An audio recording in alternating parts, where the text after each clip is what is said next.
eu deixei a parte mais básica para hoje, deixei a parte mais básica para agora. E na outra aula, na quarta-feira que vem, a gente vai pegar a parte de gases, a gente vai pegar a parte de termodinâmica e eu vou dar um detalhe de termodinâmica que eu não dei na matéria regular, tá bom? Que é um detalhe sobre rendimento, sobre algumas partes do ciclo termodinâmico. Falar sobre fonte quente, fonte fria, tá? A gente não deu essa parte ainda, tá? Eu vou deixar para dar na próxima quarta-feira. Vou colocar isso na nossa teoria. Bom, então vamos começar aqui, tá?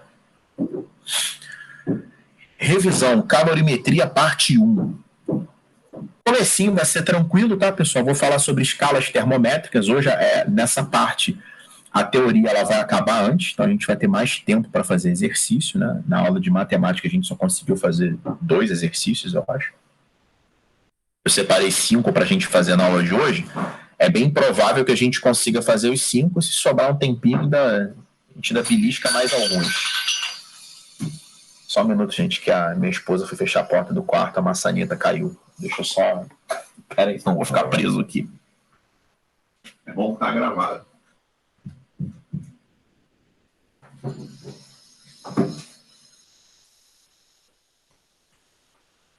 Para vocês não acharem que a sacanagem caiu mesmo.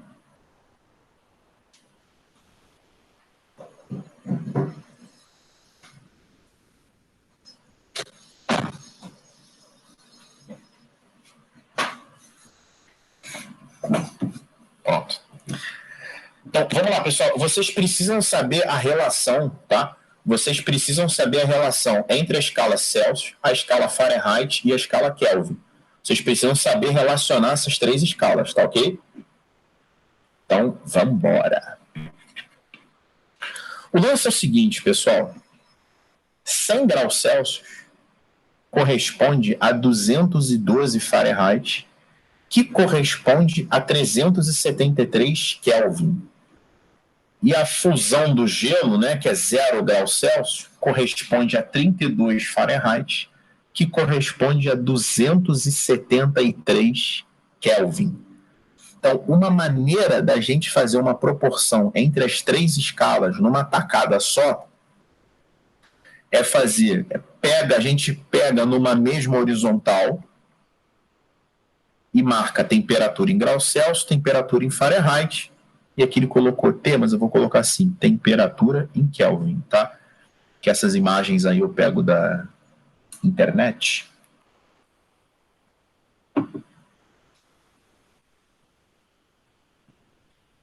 E a gente vai fazer que esse pedacinho aqui, que é temperatura em Celsius menos 0, está para tudo, que é 100 menos 0, assim como esse pedacinho, que é TF menos 32, está para todo esse pedaço, que é 212 menos 32, que está para esse pedacinho, que é a temperatura em Kelvin menos 273, que está para tudo, que é 373 menos 273.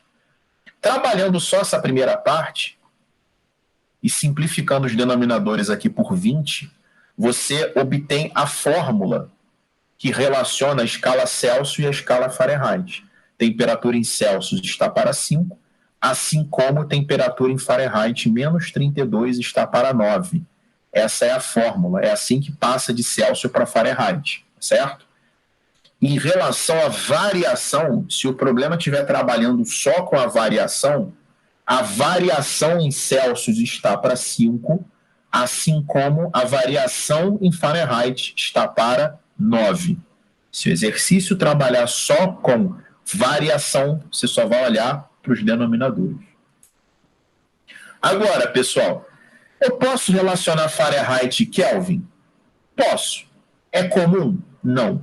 O que é comum é você relacionar Celsius e Kelvin. Celsius é bravo. Celsius e Kelvin, tá? O denominador aqui é 100, ali também é 100. Então, eu vou cancelar os denominadores. Vai ficar só temperatura em Celsius igual a Kelvin menos 273, ou, que vocês estão acostumados, temperatura em Kelvin é igual a temperatura em Celsius, mais 273. Pessoal, por que este número arbitrário de 273? Porque é o seguinte, a temperatura em Kelvin, ela não admite o zero, tá?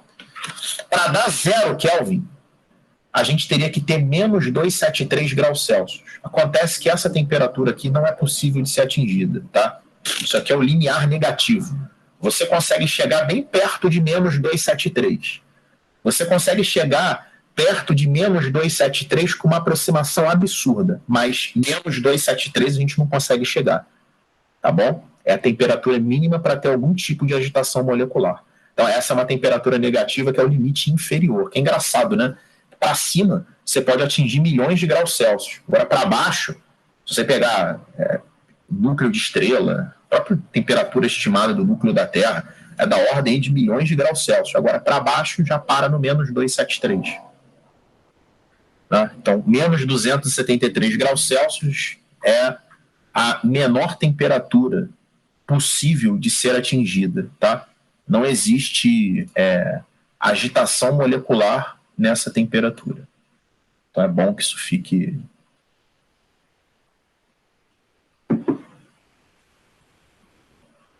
É bom que isso fique registrado.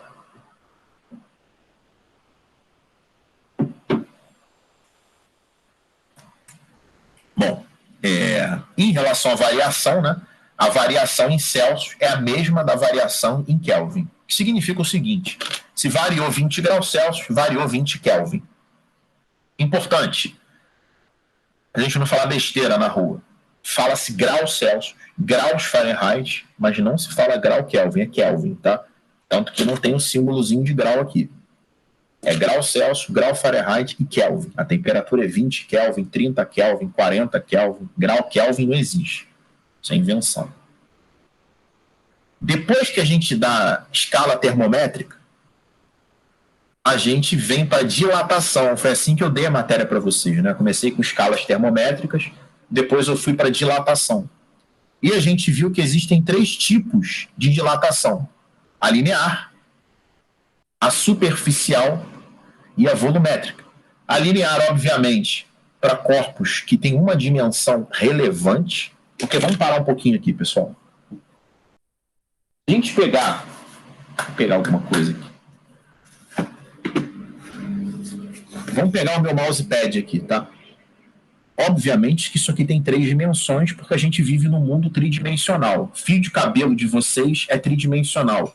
Tudo é tridimensional. Agora, quais são as dimensões relevantes disso aqui?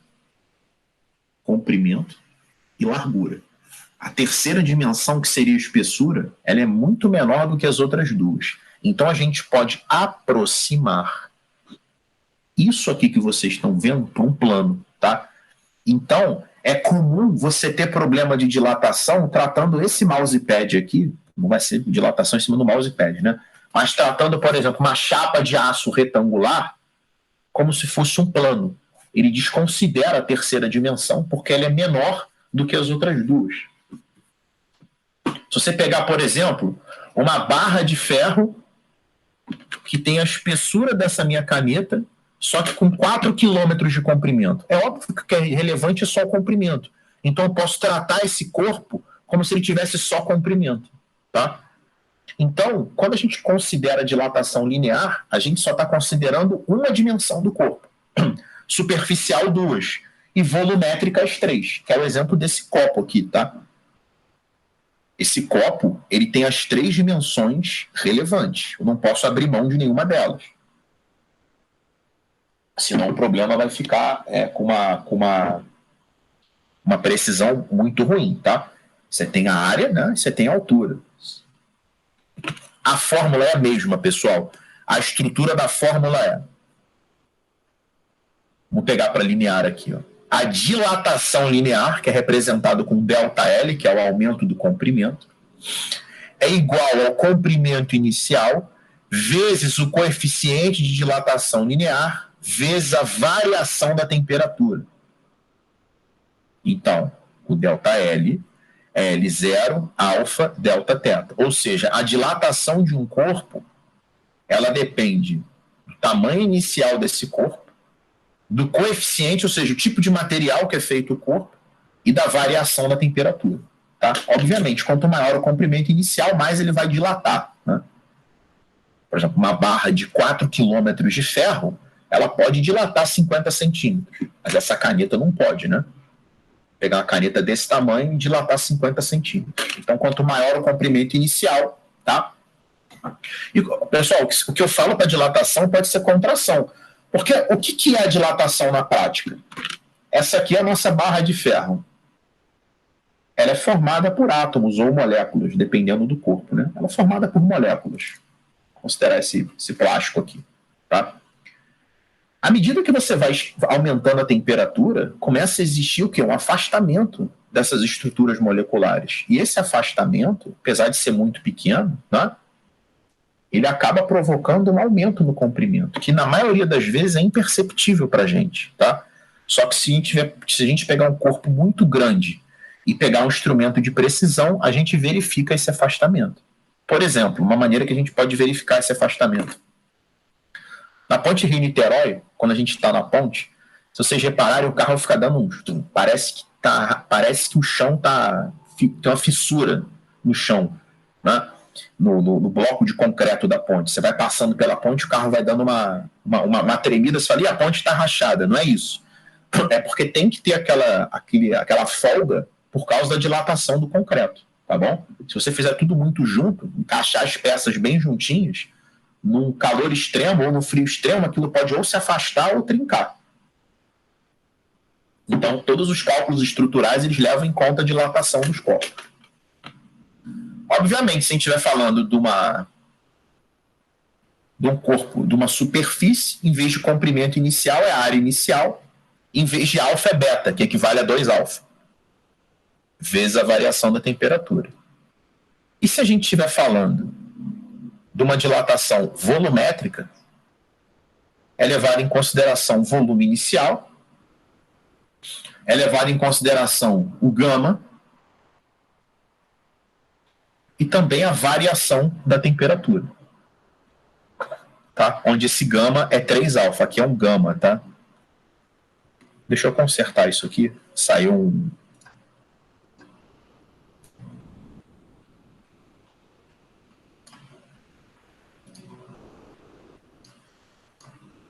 Pronto. A gente dá um jeito aqui. É um gama, tá? Fez a letrinha errada aqui. Pronto. E o gama equivale a 3 alfa. Eu peguei essa imagem da internet aqui, para facilitar uma tabelinha. A fórmula é rigorosamente a mesma, tá bom, pessoal? De dilatação. Eu dei 2 observações aqui. A primeira fala sobre dilatação dos líquidos, tá? O que acontece, pessoal? Mexer aqui. Cuidado aqui para não cair em cima do computador. Eu peguei meu copo com água, tá? Enchi até a boca praticamente. Eu não botei até a boca certinho, senão vai ficar respingando aqui no computador. Então, vamos imaginar, ainda mais que quando a gente está com o troço cheio, né? Que não pode cair, parece que a gente fica com mal de Parkinson, começa a tremer, né? Enche um negócio até a boca para tu ver se tu não fica com mal de Parkinson na hora. Eu botei para gravar a aula. Tô gravando. Tinha esquecido. Achei que eu não estivesse gravando. Então o lance é o seguinte. Tô aqui com um copo, com um recipiente que é de vidro, tá? Cheio d'água.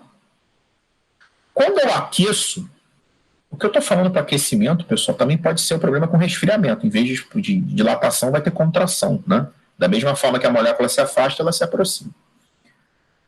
Quando eu estou com esse copo d'água e começo a aquecer, não só o vidro vai sofrer expansão, como o líquido. Como no líquido as moléculas têm uma liberdade um pouco maior, elas vão acabar se afastando mais. Então, o que vai acontecer? Se esse copo tiver com água até a boca, na hora que eu aquecer esse conjunto, a água vai vazar. Isso que vazou de água não é apenas a dilatação do líquido. O que vazou de água, que eu chamei isso aqui, ó, é a dilatação do líquido menos a dilatação do recipiente. Isso aqui é o líquido que vazou. O líquido que vazou não é só a dilatação do líquido, é o que dilatou do líquido menos o recipiente, tá? Porque é o seguinte, pessoal, se você considerar que o que vazou é só a dilatação do líquido, você não está considerando que o recipiente dilatou também. Porque se o recipiente dilata, o líquido tem que dilatar junto com o recipiente. Se eles tiverem o mesmo coeficiente, não vai vazar nada. Se o líquido aumentou o volume em 1 ml, o recipiente também está na mesma. Agora, se o líquido expandiu em 4 ml e o recipiente só expandiu em 1 ml, vão cair 3 ml. Esse 3 que caiu parece que é a dilatação do líquido, mas não é. Por isso que o nome é aparente, não é? Por isso que a gente chama de variação de volume aparente, porque parece que é o que é só do líquido, mas não. É a dilatação do líquido menos a dilatação do recipiente. Tá certo? Então, sempre que tiver questão de dilatação de líquido, levem isso aqui em consideração. Aqui eu só fiz uma relação entre os gamas, tá? Entre os coeficientes. Se você abrir essas duas fórmulas, você vai concluir que o coeficiente de dilatação aparente é o do líquido menos o do recipiente. Pessoal, até aqui alguém quer perguntar alguma coisa?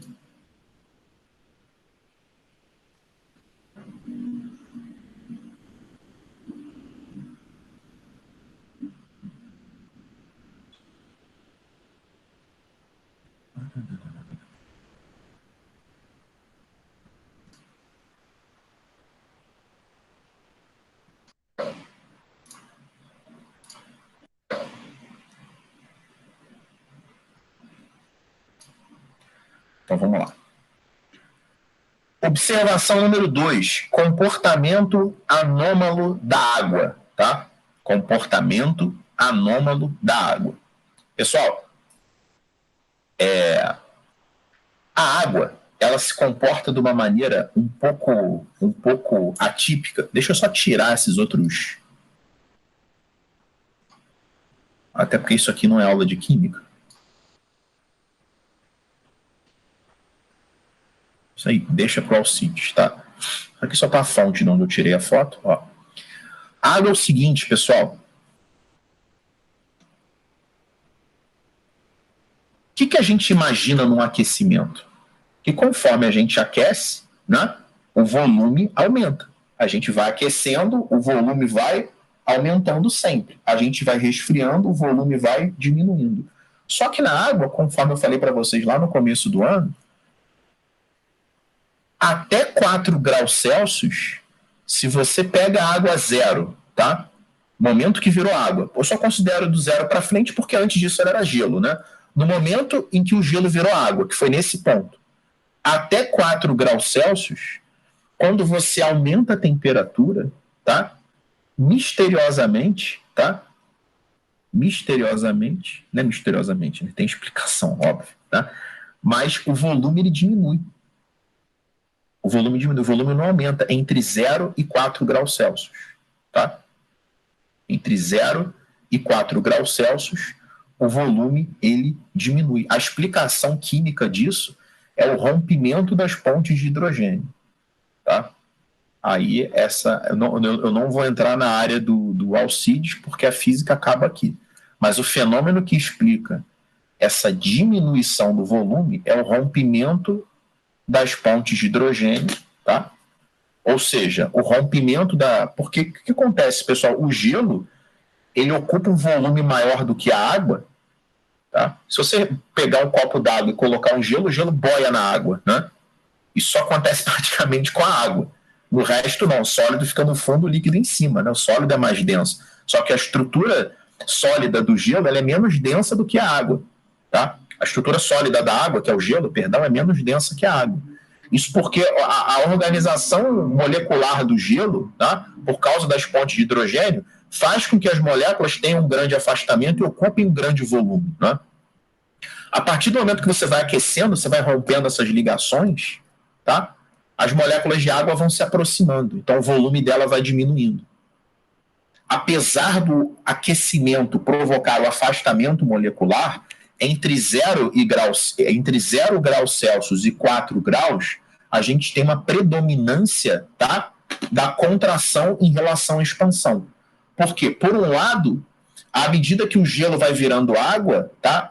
Quando as pontes de hidrogênio vão sendo rompidas, o volume vai diminuindo, mas o aquecimento também faz com que o volume aumente, né? Com que haja uma expansão. Só que entre 0 e 4 graus, tá? Esse efeito do rompimento da ponte de hidrogênio se sobrepõe em relação ao afastamento molecular gerado pelo calor. A partir dos 4, quando chega em 4 graus Celsius, que esses dois fenômenos se equilibram. A partir daí, o afastamento molecular gerado pelo aquecimento passa a ter mais relevância, tá? Então, a molécula de água passa de novo, a água, né, ela passa a se expandir a partir dos 4 graus Celsius. Então, entre 0 e 4 tem uma contração no volume e acima de 4 graus a gente tem uma expansão volumétrica. Tá certo? Obviamente, pessoal, se a gente falar sobre densidade, né? Densidade é massa sobre volume, ou seja, quando o volume aumenta, a densidade diminui e vice-versa. Obviamente, o gráfico da densidade é o contrário do gráfico do volume, porque elas são inversamente proporcionais, né? Entre 0 e 4 graus Celsius, a água tem uma densidade, a densidade vem aumentando, né? Porque se o volume vem diminuindo, a densidade vem aumentando. Quando chega a 4 graus Celsius, a água atinge o pico de densidade dela, que é aquele valor de 1 que a gente considera, e a partir do momento que a temperatura vai aumentando, a densidade da água vai diminuindo, porque o volume vai aumentando. Então, o gráfico da densidade ele é o inverso do gráfico do volume. Então, essa história do comportamento anômalo da água, ele é interessante, tá? Inclusive, é esse efeito que permite, né, você ter uma camada de gelo no lago e você ter água aqui e você ter vida, né? Se a água se comportasse como os outros líquidos, ia começar a congelar pelo fundo, de repente ia congelar tudo. Como a vida começou pelo mar, né, em regiões mais frias, você ia ter água abaixo de 0, né, lá no fundo do mar você ia ter água abaixo de 0, a água ia congelar, ia ter tudo congelado lá embaixo, não ia ter vida marinha. Então, esse fenômeno, né, esse comportamento anômalo da água, que permite que você tenha, por exemplo, aqui uma camada de gelo, né? Ou seja, o gelo ele é menos denso do que a água. E aqui você tem vida marinha numa boa, tá? Então, isso não é uma regra para os líquidos, isso é uma grande exceção, tá bom? E a água ainda tem esse comportamento anômalo entre 0 e 4 graus Celsius, tá bom? Então, a gente falou bastante sobre isso na aula de calorimetria, se eu não me engano, foi uma das primeiras aulas que a gente deu aqui quando a gente teve que migrar para o online, né? Foi uma das primeiras situações que a gente teve que enfrentar. Então, vamos.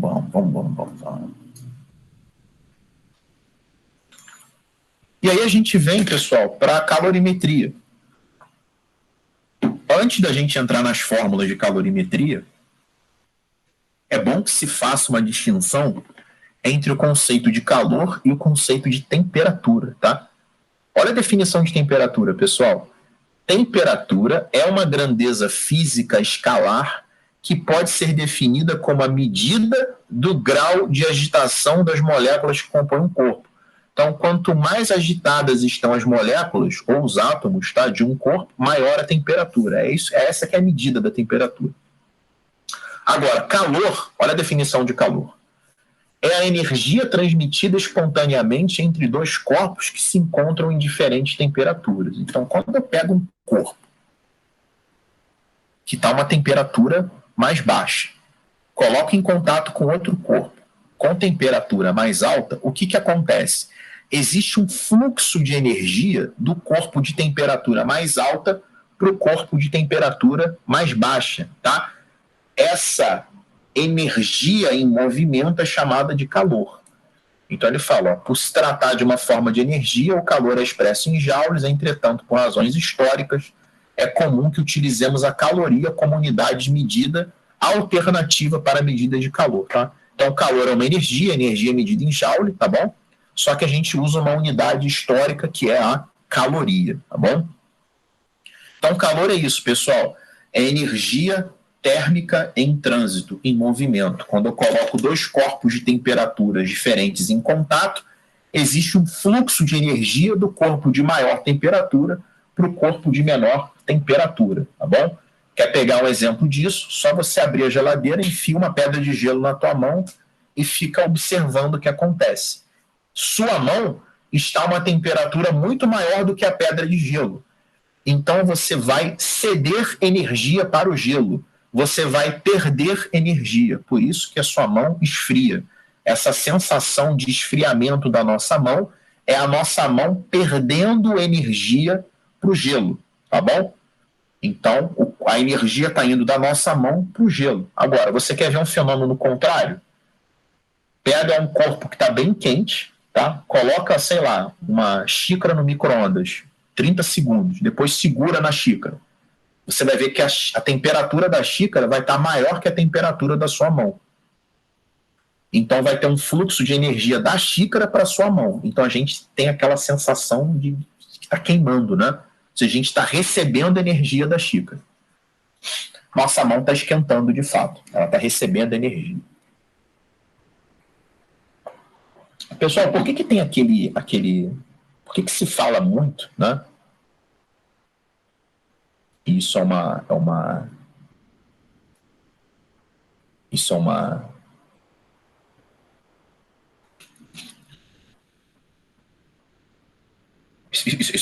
é muito dito que quando você está num lugar frio, tá? O pessoal fala assim, o frio emagrece. Qual é a ideia que está por trás disso? É que quando você está num lugar muito frio, o seu corpo está constantemente perdendo energia para o ambiente. O ambiente está mais frio que o teu corpo. Então, a energia flui do corpo mais frio, mais quente, perdão, né, para o corpo mais frio. Você é o corpo quente, o ambiente é o frio. Então, você está constantemente perdendo energia. Por isso que as pessoas tendem até a comer mais no frio, tá? Para repor essa energia que é perdida para o ambiente. É por isso que surge essa máxima aí que o frio emagrece. Não adianta se comer igual um porco, então não vai emagrecer no frio, né? E existe, pessoal, existem duas formulinhas, tá, de calor que a gente tem que saber. Uma é o calor sensível e a outra é o calor latente, tá? Então, calor sensível e calor latente. O que é o calor sensível? É o calor que está associado à mudança de estado físico, cuja fórmula é Q igual a mc delta θ, tá?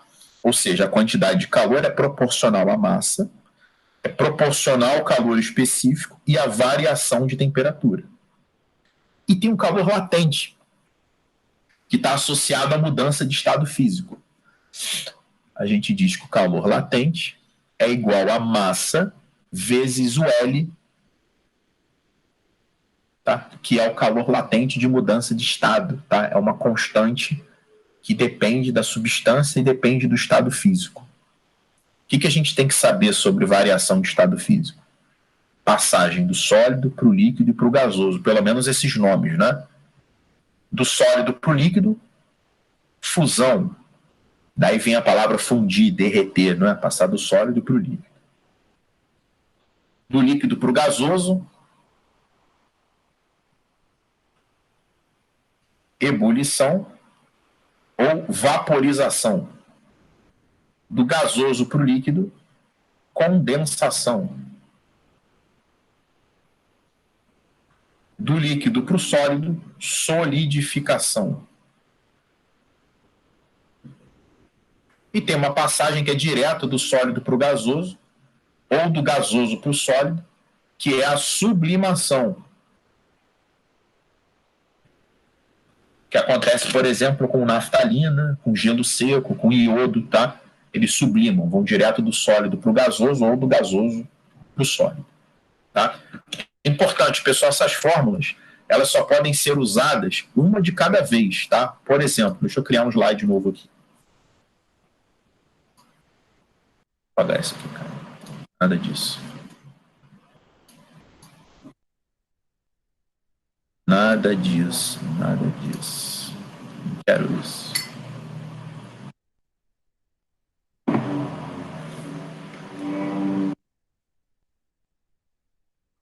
Você tem aqui um gelinho, tá? A menos 10. Aí você quer que ele vire água. A 30. Aí você fala assim, opa, uma fórmula tem variação de temperatura, a outra fórmula tem mudança de estado físico. Ou varia a temperatura, ou muda de estado físico. Uma coisa de cada vez. Então você tem que fazer uns desenhos intermediários. Primeiro, gelo menos 10 vira gelo zero. Depois, o gelo zero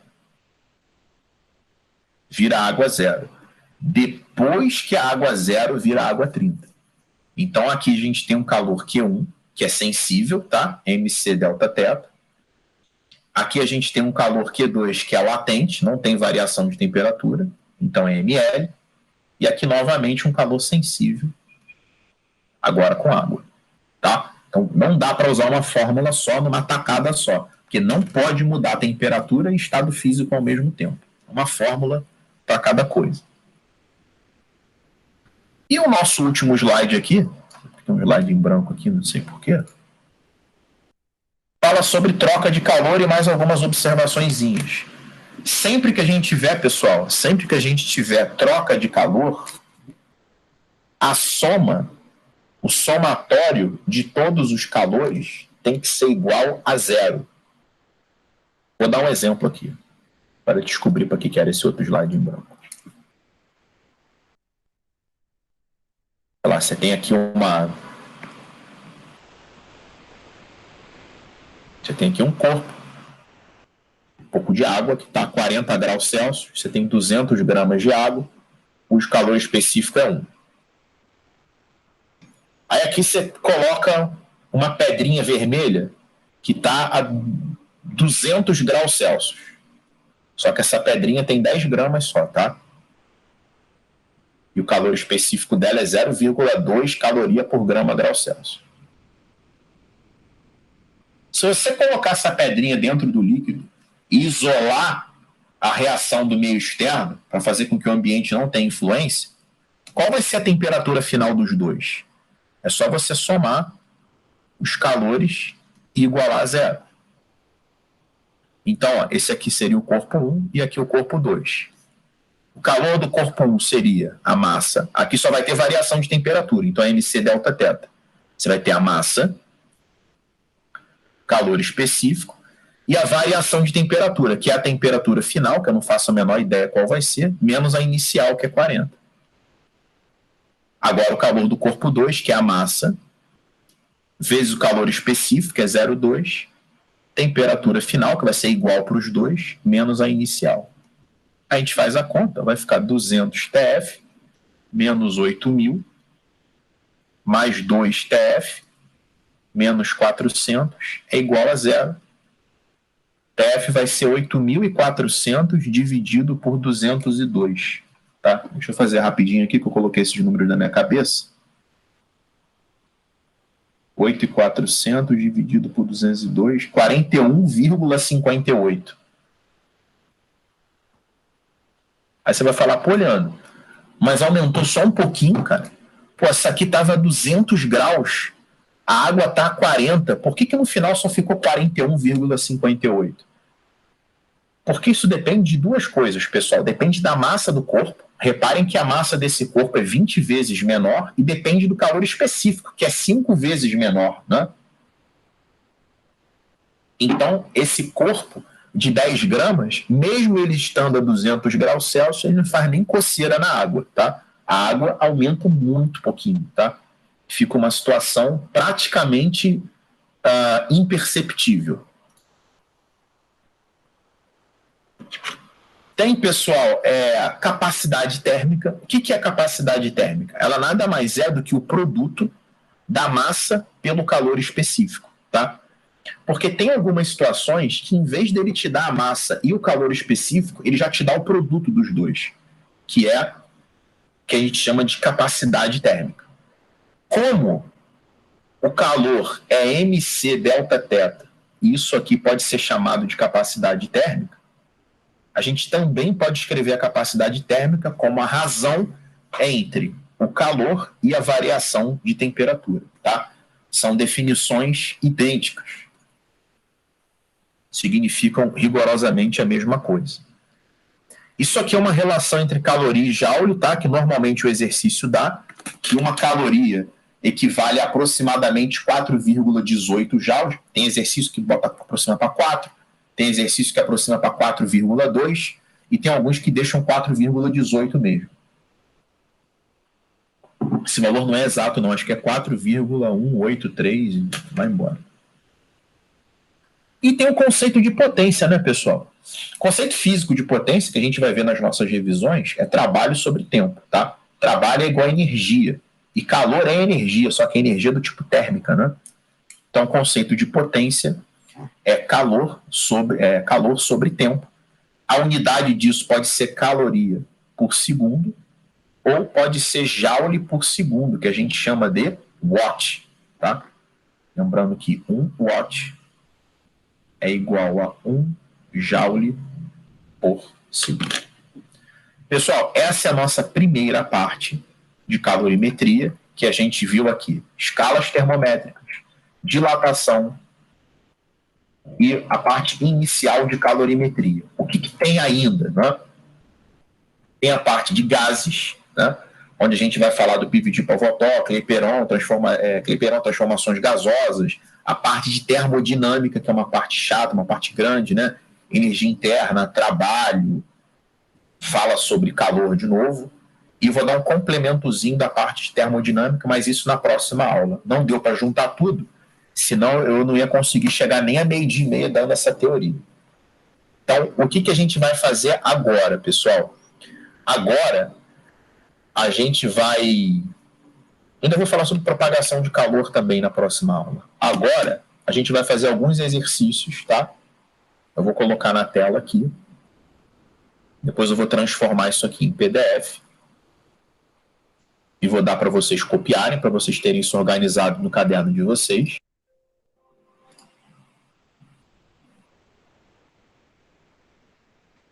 Deixa eu colocar aqui a nossa...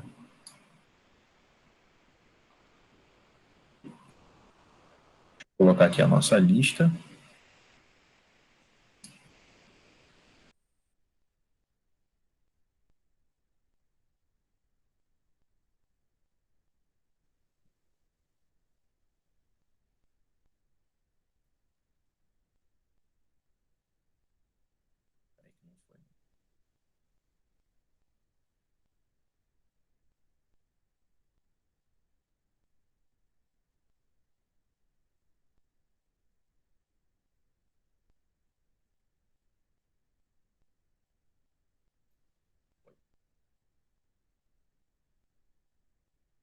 Fazer esses 5 exercíciozinhos agora, tá, pessoal?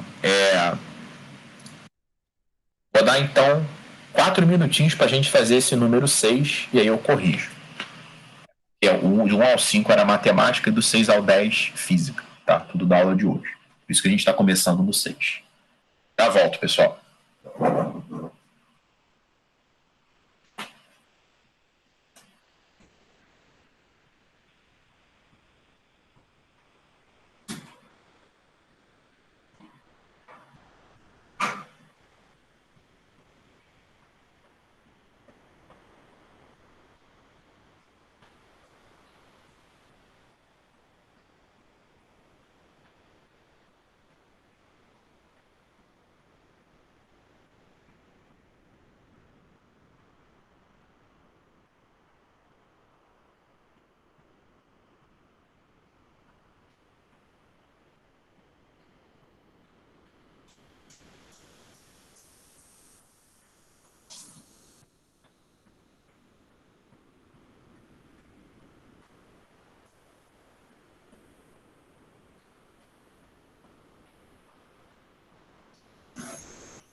Bom, pessoal, vamos lá, deixa eu corrigir essa aqui, ó.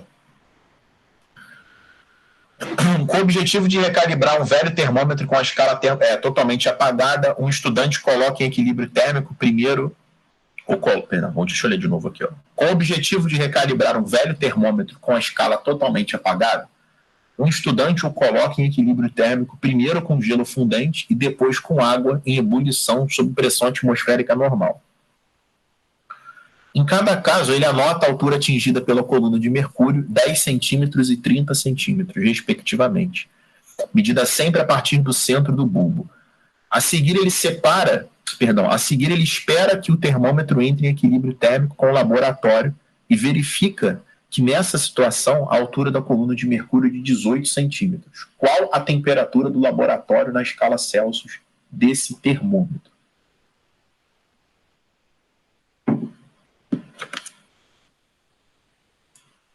Pessoal, vamos lá. O lance é o seguinte, a gente tem que descobrir a 18 graus Celsius que temperatura é essa. Bom, aqui a temperatura do gelo é 0 graus Celsius, né? E aqui a da água é 100. Deixa eu tirar o grau aqui, porque no eixo já está em graus Celsius. 0 e 100. Então, tem algumas maneiras de resolver essa questão. Vocês podem fazer até por matemática, por equação da reta. Mas como aqui é aula de física, a gente vai fazer assim, ó.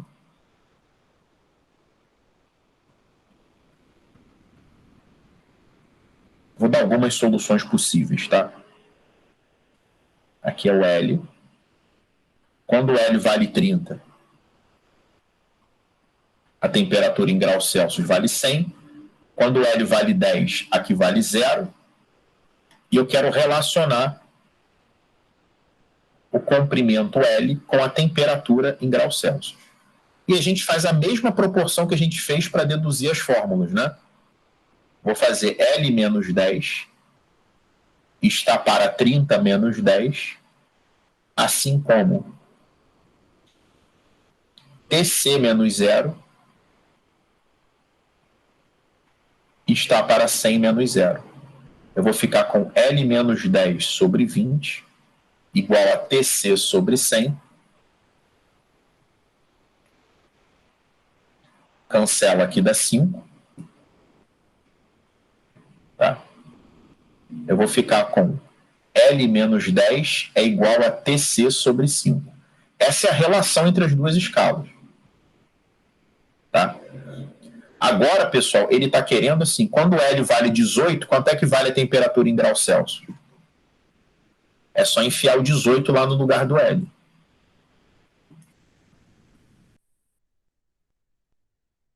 Vai ficar 18 menos 10 igual a TC sobre 5.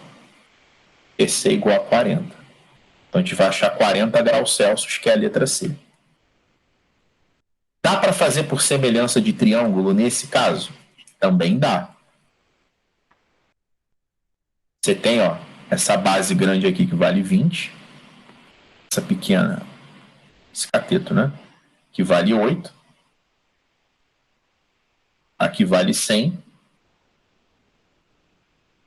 E aqui vale x. Então, a gente pode escrever que 20 está para 8, assim como 100 está para x. O x também vai dar 40. Essa seria uma segunda solução. Tem ainda uma terceira solução, que é você usar a equação da reta. A equação da reta, pessoal, não é y igual a x mais b? Você pega esse ponto aqui, né? E esse, por exemplo. O b é 10, né? E o a é a variação do y sobre a variação do x. O a é 20 sobre 100. Que dá 1/5. Então, a equação da reta é 1/5 de x mais 10. Só que o eixo y é o L e o eixo x é a temperatura em graus Celsius. Você enfia o L valendo 18. Você vai achar a temperatura em graus Celsius também igual a 40. Tá? Agora, importante, pessoal, se o gráfico, atenção, talvez vocês não saibam disso agora, mesmo quem achou ridícula a questão, se o gráfico fosse assim, uma função decrescente, não pode fazer desse primeiro jeito, não vai dar certo. Isso aí vocês não sabiam, né? Aí só vai dar certo por semelhança de triângulo e por função do primeiro grau. Então, dessas 3 soluções, só 2 servem sempre, tá? Que é a solução de vermelho e essa de laranja. A solução que eu comecei aqui de azul só dá para fazer se a função for crescente. Querem perguntar alguma coisa? Normalmente a função é crescente, tá? Mas se de sacanagem não for, não façam desse primeiro jeito. Fizeram de que jeito? E Sara, você fez de que jeito? Eu fiz direto, já botei 30, 18, 10 e aí fui fazendo. Ah, você fez por semelhança ou pela própria escala? Não, pela escala. Beleza. Alguém fez por semelhança de triângulo? Hein?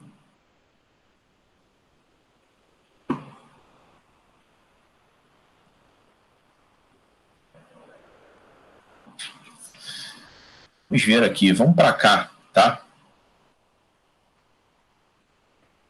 Então vou dar 5 minutinhos para vocês fazerem essa número 10.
Leandro, tem como tu olhar o WhatsApp rapidinho?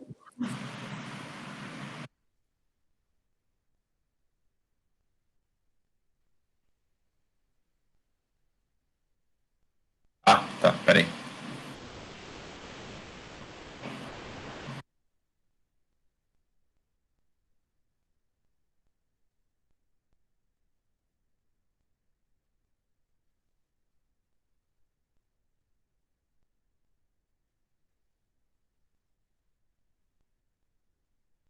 Valeu, Sara.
Vou corrigir, hein, pessoal.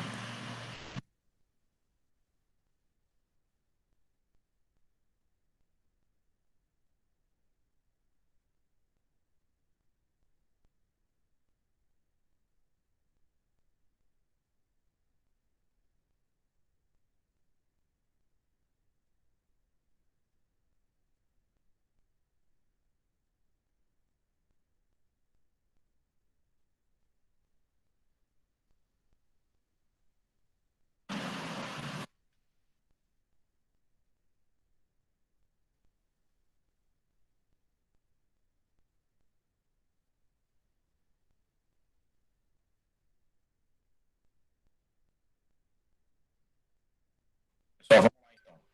Número 10.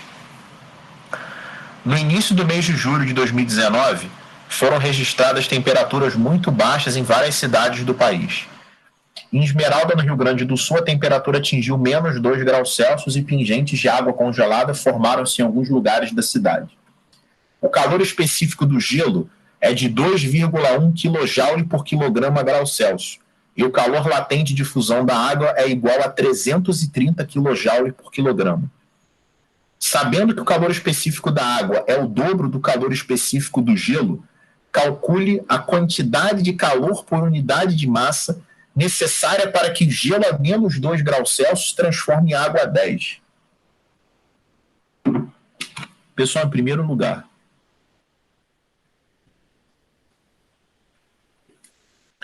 quando a gente tem o gelo a menos 2 graus Celsius e quer que ele vire água a 10 graus Celsius, já disse para vocês que ele não pode fazer isso numa tacada só, né? Primeiro ele precisa virar gelo zero, depois ele precisa virar a água zero e depois ele vai virar água 10. Então aqui é Q1, Q2 e Q3. A quantidade de calor Q1 ela é sensível, né? É M, que ele não deu. O calor específico do gelo, que é 2,1. E a variação de temperatura, que é a temperatura final menos a inicial. Esse calor Q1 vai dar 4,2 M. O calor Q2, ele é latente, é massa vezes o L, que é 330.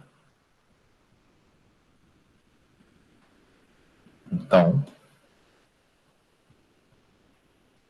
Q2 é igual a 330 M. E o calor Q3,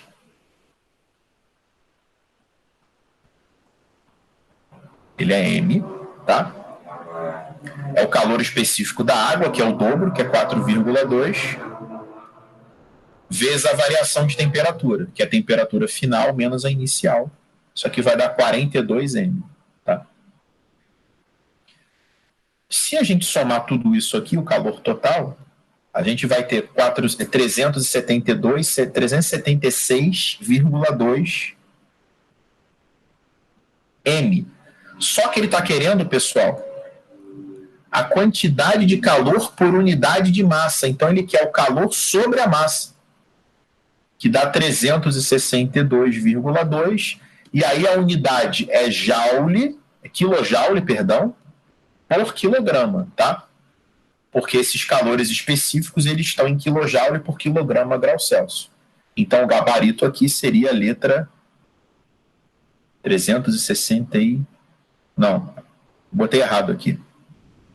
Dá 376,2.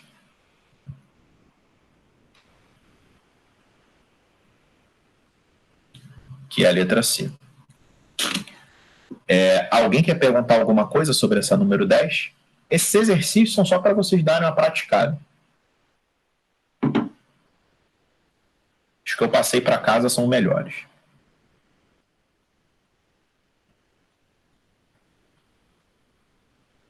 Então eu vou dar 3 minutos para vocês fazerem a número 8.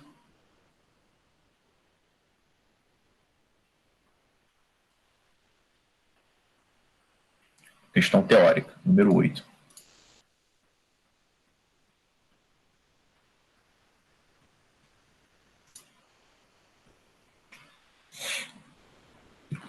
Já volto, pessoal, só um minuto.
Então vamos lá, pessoal. Essa número 8 aqui, ó.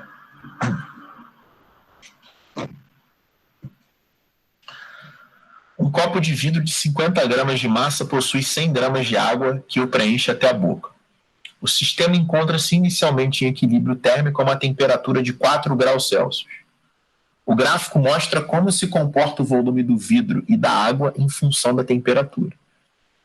De acordo com o comportamento anômalo da água, ou analisando o gráfico, concluímos que o nível da água do copo irá... Pessoal,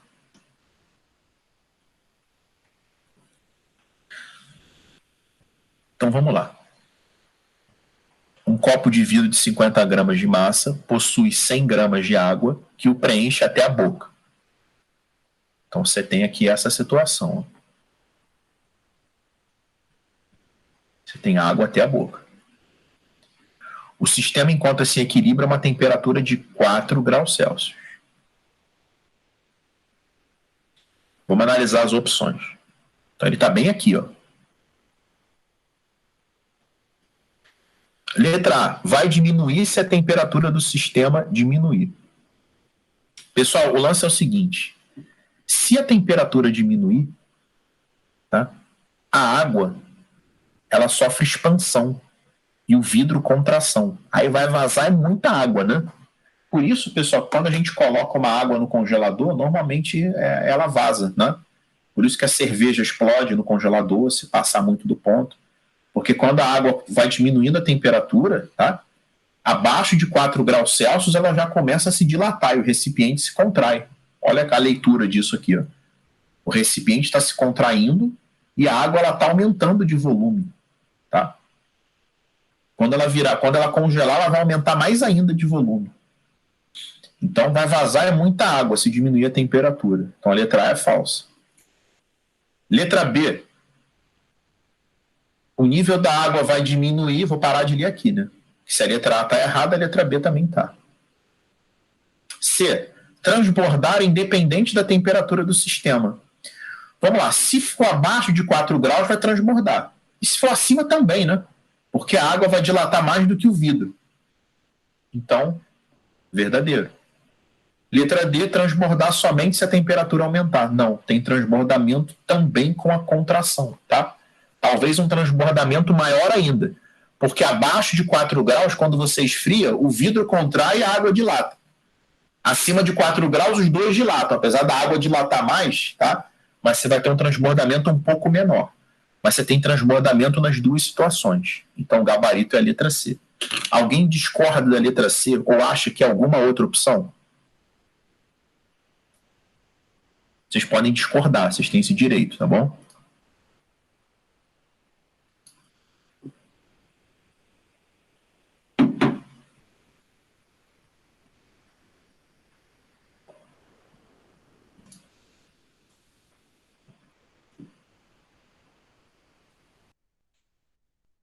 Então, vamos lá.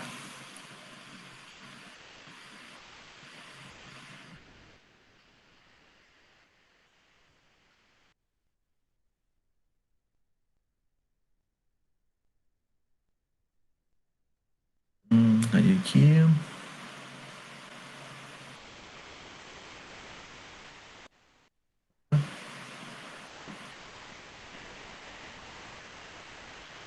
Vamos fazer essa 9 aqui.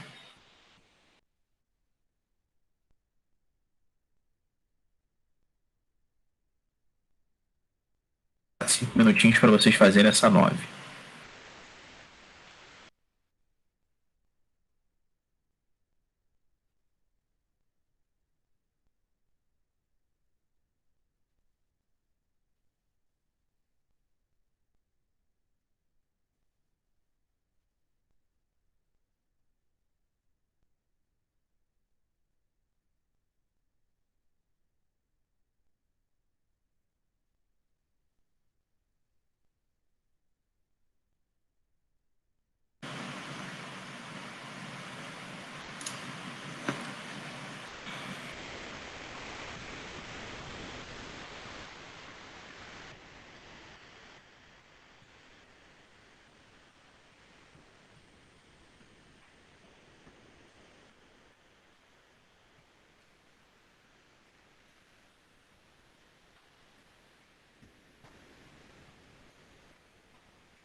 Mais um minutinho aí, vou corrigir, hein?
Então, vamos lá, pessoal. Ó.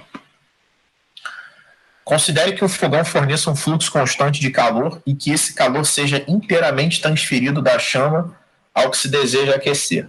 O calor específico da água é 1 caloria por grama grau Celsius e o calor específico de determinado óleo é 0,45 calorias por grama grau Celsius. Para que 1.000 gramas de água, inicialmente a 20 graus Celsius, atinja a temperatura de 100 graus Celsius, é necessário aquecê-la por 5 minutos sobre a chama desse fogão. Se 200 gramas desse óleo for aquecido nesse fogão durante 1 minuto, a temperatura desse óleo será elevada em aproximadamente... Bom, vamos lá. A gente está pegando água a 20 e quer elevar a 100. Então, Q, massa é 1.000 gramas, calor específico da água é 1 e a variação de temperatura é 80. A gente está falando de 80.000 calorias, tá? Só que isso demora 5 minutos. Então, a gente tem uma potência de 80.000 calorias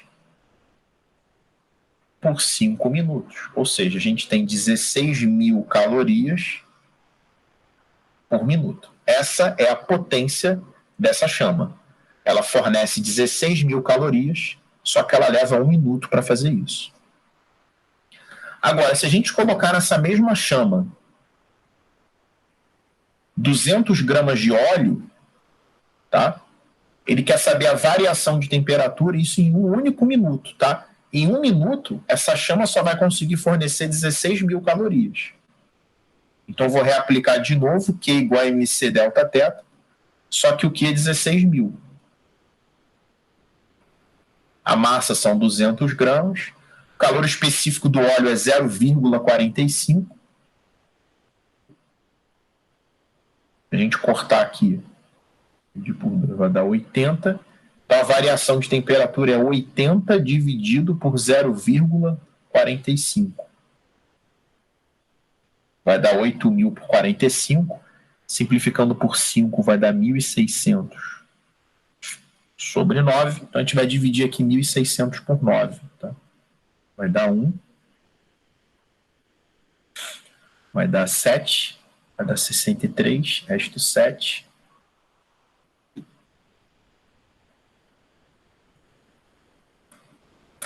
Vai dar aproximadamente 177 graus Celsius de variação de temperatura. Então, o valor mais próximo disso é 180. Querem perguntar alguma coisa sobre essa 9? Leandro, eu fiz exatamente assim, só que eu passei para segundo, porque eu achava que se eu fizesse por minuto ia dar problema, porque não ia estar no sistema internacional, sei lá, e não ia bater. Nesse caso não, porque só se o problema te desse alguma informação em watt, ou exigisse alguma informação em watt, que é joule por segundo. Aí tu teria que trocar tanto a unidade do Q quanto a unidade do tempo. Mas nesse aí não tem problema não, vai dar a mesma coisa, tá? Tá bom. Colocar potência em caloria por minuto ou caloria por segundo, você ia chegar absolutamente no mesmo resultado. Vamos lá. Ficou faltando esse set aí, pessoal. 3 minutinhos para vocês fazerem esse set. Aí a gente fecha a aula na correção.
Vamos lá, pessoal, para a gente fechar aí essa set. Ó. No gráfico a seguir está representado o comprimento L de duas barras A e B em função da temperatura θ. Sabendo que as retas que representam os comprimentos da barra A e da barra B são paralelas, pode-se afirmar que a razão entre o coeficiente de dilatação linear da barra A e o da barra B é... Pessoal, esse exercício ele é teórico, mas se a gente pegar uma mesma vertical, ou seja, com uma mesma temperatura, considerando aqui a temperatura inicial, a gente pode reparar que eles tiveram uma mesma variação de comprimento. Esse é o significado das retas serem paralelas, tá? A gente teve o mesmo incremento no comprimento. A barra B foi para essa posição aqui e a barra A foi para essa. A variação das duas foi igual. Ou seja, a variação do comprimento da barra A foi igual à variação do comprimento da barra B, considerando o mesmo intervalo de temperatura. Se a gente abrir as duas fórmulas, vai ficar comprimento inicial do A, alfa do A, vezes a variação de temperatura, que foi igual para os dois, igual ao comprimento inicial da barra B, alfa do B, vezes a variação de temperatura, que foi igual para os dois. Cancela aqui. Comprimento inicial da barra A é L. Comprimento inicial da barra B é 2L. Ele quer alfa A sobre alfa B, vai ser simplesmente 2L sobre L, que dá 2, letra D. Alguém fez alguma coisa diferente disso na número 7? Então, pessoal, depois da última aula que vocês tiverem, eu vou mandar tanto a lista de matemática 2 quanto a lista de física 2, tá? Que vocês tenham prazo para entregar até amanhã, tá? O gabarito. beleza? Mas eu vou disponibilizar para vocês logo após a última aula, tá bom? Então, vejo vocês na sexta-feira, e sexta-feira a gente vai ter revisão também, só que de Física 1, tá bom? Tchau, tchau, gente. Até sexta. Tchau. Tchau. Leandro, deixa eu te falar.